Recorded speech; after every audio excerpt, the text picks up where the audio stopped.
ഭണ്ഡാര അടുപ്പിൽ അഗ്നി പകർന്നതോടെ ഔപചാരികമായി ഈ പൊങ്കാല നിവേദ്യം ഉണ്ടാക്കുന്ന തിരക്കിലാണ്. പല രീതിയിലുള്ള നിവേദ്യങ്ങളുണ്ട്. കേരളത്തിൻ്റെ വിവിധ ഭാഗങ്ങളിൽ ആളുകൾക്ക് പരിചിതമായ തെരളി പായസം, ശർക്കര പായസം പോലെ പല നിവേദ്യങ്ങളും അനന്തപുരിയിൽ നിവേദിക്കാനായി അവർ ഉണ്ടാക്കുന്നു.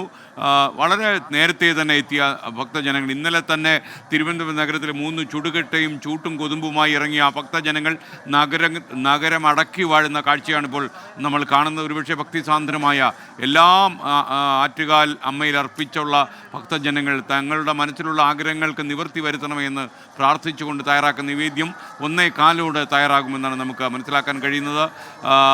മുൻ മന്ത്രി രാജീവ് ചന്ദ്രശേഖർ, ഇപ്പോഴത്തെ തിരുവനന്തപുരത്തെ MP doctor Shashi Tharoor, Thiruvananthapuram city mayor Arya Rajendran, മന്ത്രി VN വാസവൻ, മന്ത്രി PA മുഹമ്മദ് റിയാസ്, മന്ത്രി അനിൽകുമാർ തുടങ്ങി നമ്മുടെ തിരുവനന്തപുരം നഗരത്തിൻ്റെ ഹൃദയ താളങ്ങൾ അറിയാവുന്ന എല്ലാ പൊതുപ്രവർത്തകരും അവിടെയുണ്ട്. സുരേഷ് ഗോപിയും രാധിക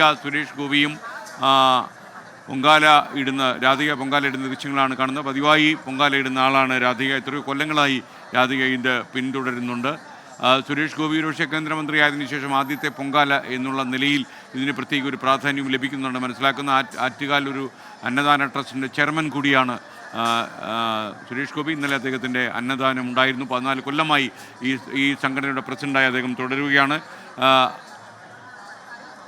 ഒരുപക്ഷേ കേരളത്തിൻ്റെ സാംസ്കാരിക പൈതൃകത്തിൽ ഈ ആറ്റുകാൽ ക്ഷേത്രത്തിനും ആ ക്ഷേത്രവുമായി ബന്ധപ്പെട്ട പുരാണത്തിനും വലിയ പ്രാധാന്യമുണ്ട്. ലോകത്തിൻ്റെ പല ഭാഗങ്ങളിലും ഈ ആറ്റുകാൽ പൊങ്കാല വീക്ഷിക്കുന്ന ആളുകൾ അവിടെയൊക്കെ വീടുകളിൽ പൊങ്കാല ഇടുന്നുണ്ട്. സ്ത്രീകൾക്ക് മാർത്താണ്ഡവർമ്മ ട്രസ്റ്റിൻ്റെ പ്രസിഡന്റ് കൂടിയായ സുരേഷ് ഗോപിയുടെ ഭാര്യ രാധിക സുരേഷ് ഗോപി പൊങ്കാലയിട്ടതിൻ്റെ ദൃശ്യമാണ് പ്രേക്ഷകർ ഇപ്പോൾ കണ്ടത്. ഇപ്പോൾ നഗരത്തിൻ്റെ വിവിധ റോഡുകൾ മുഴുവനും ഈ പൊങ്കാലയുടെ സാന്നിധ്യം മാത്രമേ ഉള്ളൂ. അനന്തപുരി അക്ഷരാർത്ഥത്തിൽ ഭക്തിസാന്ദ്രമായി ഇപ്പോൾ ചിന്നിച്ചിതറിക്കിടക്കുന്ന കൊച്ചു കൊച്ചു വെള്ളിമേഘ തുണ്ടുകളിൽ പോലെ ആകാശ ദൃശ്യങ്ങളിൽ നമുക്ക് കാണാൻ കഴിയുന്നുണ്ട്. അനുജ രാജേഷ് ഒരിക്കൽ കൂടി നമുക്കൊപ്പം ചേരുകയാണ്. അനുജ, ഒരുപക്ഷെ നമ്മുടെ ഭക്തജനങ്ങൾ ഇത്രയും വലിയ വനിതാ സംഗമം ഏഷ്യയിൽ എവിടെയെങ്കിലും ഉണ്ടോ എന്ന കാര്യത്തിൽ സംശയമുണ്ട്. അതേസമയം വളരെ സുരക്ഷാ ക്രമീകരണങ്ങളൊക്കെ കൃത്യം നടക്കുകയും നിശ്ചിതമായ തീരുമാനങ്ങളുടെ പോലീസ് സംവിധാനം പ്രവർത്തിക്കുകയും ചെയ്യുന്ന ഒരു കാഴ്ച കൂടി അനന്തപുരിയിലുണ്ട്.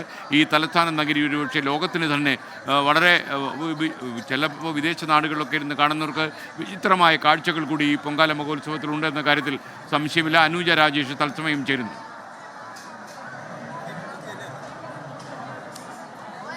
നിശ്ചയമായും ഇങ്ങനെ ഒരു കാഴ്ച ലോകത്ത് മറ്റൊരിടത്തും കാണാൻ കഴിയില്ല എന്നുള്ളതാണ്. സ്ത്രീകൾ ഒത്തുചേരുന്ന, ഏറ്റവും കൂടുതൽ സ്ത്രീകൾ ഒരു ഉത്സവത്തിനായി ഒത്തുചേരുന്ന അത്യപൂർവ കാഴ്ച. ഗിന്നസ് റെക്കോർഡിൽ 2 തവണ ഇടം നേടി. 1997 പിന്നീട് 2009 ലക്ഷക്കണക്കിന് സ്ത്രീകൾ എത്തിച്ചേരുന്നു എന്നുള്ളതിൻ്റെ അടിസ്ഥാനത്തിലാണ് ഗിന്നസ് ബുക്ക് ഓഫ് റെക്കോർഡ്സിൽ ഇടം നേടിയത് ആറ്റുകാൽ പൊങ്കാല. ഇത്തവണയും കഴിഞ്ഞ തവണ എത്തിയതിനേക്കാൾ കൂടുതൽ ഭക്തർ എത്തിയിട്ടുണ്ട് എന്നാണ് അധികൃതർ പറയുന്നത്. നെല്ലമൺ എന്ന പ്രദേശം, പഴയ പാരമ്പര്യവും ഒക്കെ അനുസരിച്ച് നെല്ലമൺ എന്ന പ്രദേശത്ത് ഒരുപാട് നെൽകൃഷി ഉണ്ടായിരുന്നു എന്നുള്ളതാണ്. പാടമുണ്ടായിരുന്ന ഇടമാണ്. അപ്പോൾ കർഷക സമൃദ്ധിയാൽ നിറഞ്ഞിരുന്ന നെല്ലമൺ എന്ന പ്രദേശത്താണ് ഈ ആറ്റുകാൽ ദേവി കുടികൊണ്ടിരുന്നത് എന്നതൊക്കെയാണ് വിശ്വാസം. ഈ മേഖലയിൽ നിന്ന് തിരുവിതാംകൂറിലേക്ക് ധാരാളം യുവാക്കളെ റിക്രൂട്ട് ചെയ്തിരുന്നു, നിയോഗിച്ചിരുന്നു. അപ്പോൾ നമുക്ക് വിവരങ്ങൾ നൽകിക്കൊണ്ടിരിക്കുന്നത് ശരിക്കും തിരുവനന്തപുരം നഗരത്തിൻ്റെ വിവിധ രാജവീഥികൾ മുഴുവനും പൊങ്കാല അടുപ്പുകൾ കൊണ്ട് നിറഞ്ഞു കഴിഞ്ഞു. പൊങ്കാല അടുപ്പുകളിലെല്ലാം അഗ്നി പകർന്ന് അതിൻ്റെ പുകപടലങ്ങൾ ഇപ്പോൾ അന്തരീക്ഷത്തിലുണ്ട്. തിരുവനന്തപുരം നഗരത്തിലാകെ ഈ പൊങ്കാല നിവേദ്യത്തിൻ്റെ പായസത്തിൻ്റെയും അതുപോലെ ശർക്കര പായസത്തിൻ്റെയും ഒക്കെ ഗന്ധം നിറഞ്ഞു കഴിഞ്ഞു. ഭക്തിസാന്ദ്രമാണ് അനന്തപുരി. തിരുവനന്തപുരം ജില്ലയുടെ ചാർജുള്ള മന്ത്രി V ശിവൻകുട്ടി, അദ്ദേഹത്തിന് കുറച്ച് ദിവസമായി ചില ശാരീരിക പ്രശ്നങ്ങളുണ്ടായിരുന്നു. അദ്ദേഹം ആശുപത്രിയിലൊക്കെ ഒന്ന് പ്രവേശിപ്പിക്കപ്പെട്ടിരുന്നു. അദ്ദേഹം വീട്ടിലിരുന്നാണ് ഇപ്പോൾ പൊങ്കാല നിയന്ത്രിക്കുന്നത്. അദ്ദേഹം സിറ്റി പോലീസ് കമ്മീഷണറുമായിട്ടും മറ്റുള്ള പോലീസ് ഉദ്യോഗസ്ഥന്മാരുമായിട്ടും നിരന്തരം ബന്ധപ്പെട്ട് ആവശ്യമുള്ള നിർദ്ദേശങ്ങളൊക്കെ അദ്ദേഹം വീട്ടിൽ നിർദ്ദേശം നൽകുന്നുണ്ട്.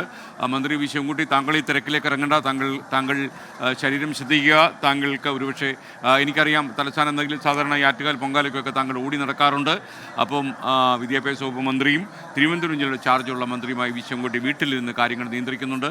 അപ്പോൾ എല്ലാം നിയന്ത്രണ വിധേയമാണെന്നാണ് മന്ത്രി അറിയിക്കുന്നത്. നമുക്കൊപ്പം ഇനി അനുജ രാജേഷ് വീണ്ടും ചേരുന്നു. അനുജ, ജനലക്ഷങ്ങൾക്ക് സുരക്ഷയൊക്കെ പകരാൻ നമ്മുടെ പോലീസ് സംവിധാനം കൃത്യം പ്രവർത്തിക്കുന്നത്, ഫയർഫോഴ്സും സർക്കാർ ഏജൻസികളുമൊക്കെ തന്നെ കൃത്യമായി ആരോഗ്യവകുപ്പും തന്നെ കൃത്യമായിട്ട് പ്രവർത്തിക്കുന്നുണ്ട്. എല്ലാ ആറ്റുകാൽ പൊങ്കാല നിവേദിക്കുന്ന സ്ഥലങ്ങളിലും റോഡുകളിലൂടെ സുരക്ഷാ വാഹനങ്ങൾ പോകാനുള്ള ക്രമീകരണങ്ങളെല്ലാം ഏർപ്പെടുത്തി കഴിഞ്ഞു. വാഹന സൗകര്യങ്ങളെല്ലാം ഗതാഗത വകുപ്പും റെയിൽവേയും ഏർപ്പെടുത്തിയിട്ടുണ്ട്. പുതിയതായി സ്റ്റോപ്പുകൾ അനുവദിച്ചിട്ടുണ്ട് ട്രെയിനിന്. അപ്പം കഴക്കൂട്ടത്തും അതുപോലെ പേട്ടയിലുമൊക്കെ തന്നെ മിക്ക ട്രെയിനുകളും സ്റ്റോപ്പുകൾ അനുവദിച്ചിട്ടുണ്ട്. മടങ്ങിപ്പോകാനുള്ള എല്ലാ സൗകര്യങ്ങളും ഉണ്ടാകും. 3 മണി കഴിഞ്ഞാൽ ഏറ്റവും വലിയ ഭാരിച്ച ഉദ്യമം ഏറ്റെടുക്കുന്നത് തിരുവനന്തപുരം കോർപ്പറേഷനാണ്. നഗരം മുഴുവൻ അടിച്ചു കഴുകി വൃത്തിയാക്കുന്ന കർമ്മം അവരനുഷ്ഠിക്കും. എല്ലാ വർഷവും ഇതൊരു അത്ഭുതമായി അവശേഷിക്കുകയാണ്.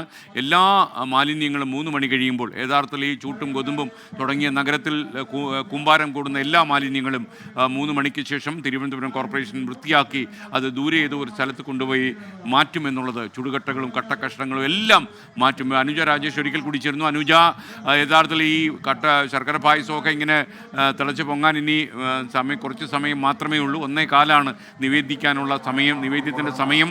വിവരങ്ങൾ